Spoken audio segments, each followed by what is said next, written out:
Volume 3 10వ కీర్తన 4వ వచనం నుండి. దుష్టులు పొగరెక్కి యెహోవా విచారణ చేయడనుకొందురు. దేవుడు లేడని వారెల్లప్పుడూ యోచించుదురు. వారెల్లప్పుడూ భయము మానుకొని ప్రవర్తింతురు. నీ న్యాయ విధులు ఉన్నతమైనవై వారి దృష్టికి అందకుండును. వారు తమ శత్రువులందరినీ చూచి తిరస్కరింతురు. మేము కదల్చబడము, తరతరముల వరకు ఆపద చూడము అని వారు తమ హృదయములలో అనుకొందురు. వారి నోరు శాపముతోనూ కపటముతోనూ వంచనతోనూ నిండి ఉన్నది. వారి నాలుక క్రింద చేటును పాపమును ఉన్నవి. తామున్న పల్లెల యందలి మాటు చోటులలో పంచియుందురు. చాటైన స్థలములలో నిరపరాధులను చంపుదురు. వారి కన్నులు నిరాధారులను పట్టుకొనవలనని పొంచి చూచును.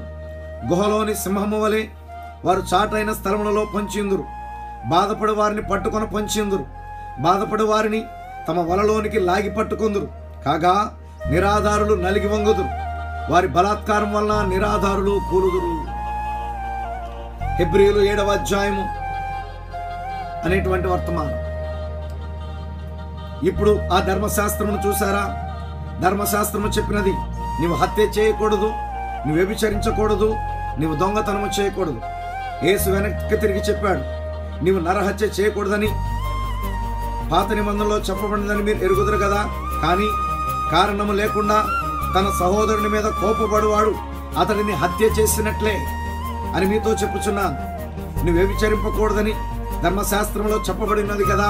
కానీ ఒక స్త్రీని మోహపు చూపుతో చూచు ప్రతివాడు తన హృదయంలో ఆమెతో వ్యభిచరించెను అని మీతో చెప్పుచున్నాను. మీరు అక్కడే ఉన్నారు.